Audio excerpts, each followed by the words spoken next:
Did you? Access to information. Access. Okay, inventory. Access to information. Excellent. So, and I actually, hey, I'm old enough that I remember when all that stuff was carried around the book. And you had to go find the guy or woman who had the book, and then you could move forward. But those days are gone. And to help, to understand this, some of the research breaks down the role of the realtor or the role of any mediator into two large areas. One is the matching process. So it's actually the search. It's trying to find product and buyers or sellers and buyers on a resale basis and match them together. The second part is bargaining. So that's the subcategories are contracting, so actually helping somebody to do a deal. Second is monitoring, closing the deal, and adaptation. So changes happen. People have an inspection, they find something, or hey, that's not what I thought it was, or your very smart brother-in-law comes along and says, well, you shouldn't go along with that. All these kind of problems come along, and you need an expert who can help put that together. And in general, when you look historically, any industry where their value proposition was on the matching side, they got crushed with the internet. The internet just said, you know what? Technology can do a better job at matching than you can. So what about real estate brokerage? Well, this is actually an academic who got her PhD at U of A, Jane Saber, put together this model for real estate. And she identified the different areas of matching and bargaining. And her thought process is that everything's moving more from the matching over to the bargaining. And in fact, what she sees happening is that realtors are going to make a choice. They're either going to go on the matching side or on the bargaining side. So let me just show you a little video of, hopefully this will work, of somebody who is firmly on, oh, well, that's not good. Okay, let me just try something here.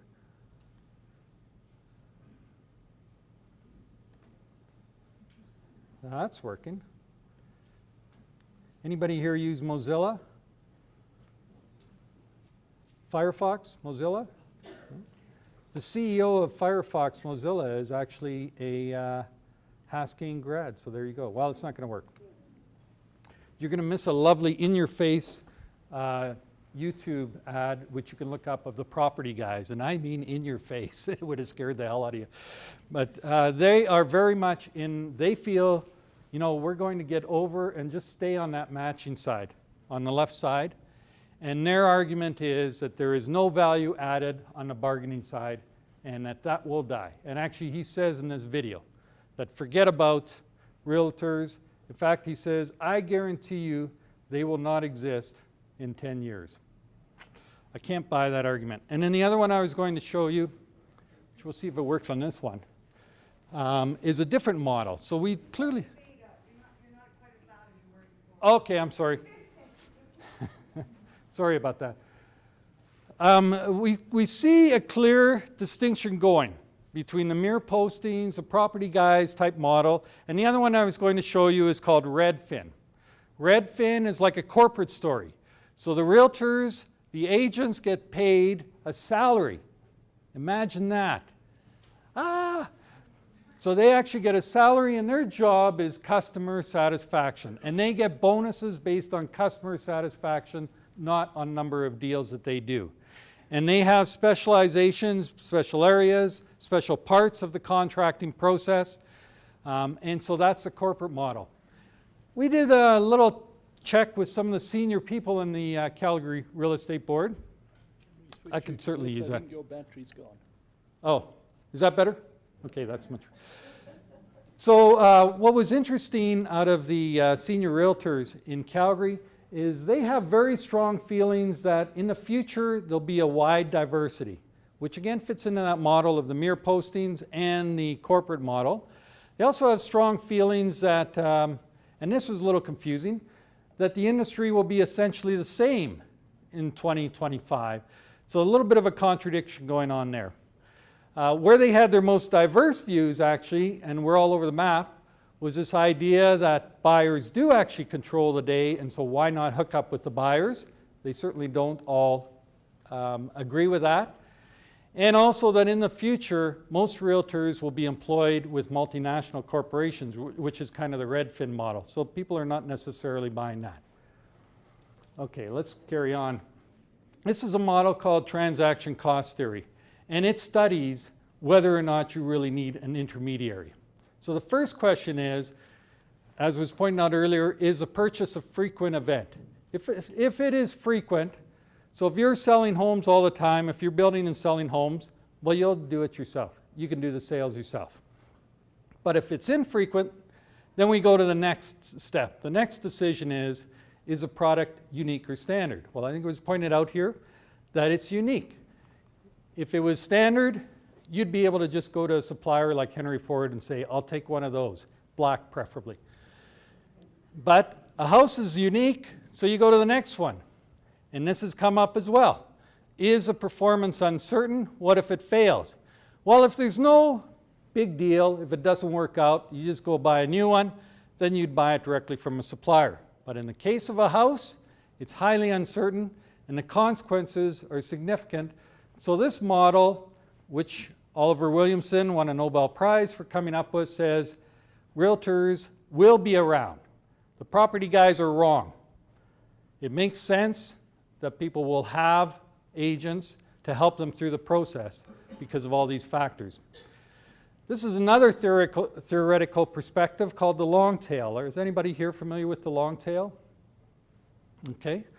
So what the long tail says, this is the old Henry Ford model, which is keep your products pretty standard and go for high volume. So there isn't a lot of variety in products. In fact, Henry Ford's was just one line. They're all exactly the same. But then it expanded into maybe a Mercury, maybe a small Ford and a large Ford. Still, you try and keep it to a small number of models, and you go for the volume, and as was pointed out, you push your suppliers, and you get the good pricing on it. Now, the long tail says you focus on a large number of products with a low volume, and you still make a lot of money. And how that works is that, for instance, well, used to be newspapers would be very centralized, but now with blogs, you can get that information in a whole wide variety, and different people in here can read the information from different blogs. Doesn't add any more cost because the distribution doesn't rely on printing presses and so on and so forth. It's using technology. Well, here's an example that might be a little better. Blockbuster versus Netflix. Blockbuster was very focused on new hits and getting people to get those new hits on their way home from work. Netflix started a model that said, no, we're going to focus more on you getting a great movie. So they built, using technology and algorithm, and a peer-to-peer network that helped people get the right movies for themselves. So when President Reed Hastings says, the way he describes it is, before Netflix, people would take a movie home, and 1 out of 4 of them were, wow, that was fantastic. 1 out of 4 of them were, oh, that was horrible. I can't believe I just spent $4.99 on it. And 2 of them were, so-so. Now with the Netflix system, if you're in there and it's based on the movies that you've rented and reported high and what other people are feeding in, he's moved that needle to 3 out of 4 are successes. And the most important thing is that's using mostly old movies, like movies from the 70s, 80s, 90s. So the studios are saying, yahoo, we can stamp those on a CD for about 3.5 cents or on a DVD and fire it off. And it has expanded. They've moved into the long tail. So it actually wiped out Blockbuster, as you may know. They've gone under. Chapters versus Amazon. Amazon being able to sell, really, what do they care if you go on Amazon? What do they care if you buy a number 1 best-selling book or number 500? They don't care. It's the same thing. They get it from the supplier and ship it out to you. Volume doesn't really help their business. Hit music versus iTunes. What does Steve Jobs care if you buy Beyonce or you buy Joe from down the street, and you're maybe only one of 4 people who buy his song, it doesn't matter. It's still 99 cents. They have no added cost by using the long tail. Well, here's the interesting thing. When I started thinking about that, I thought, wow, actually real estate was probably the original long tail. And so there should be a beautiful marriage between technology and what the realtor does. We just have to find the right model. I think there's a perfect connection there.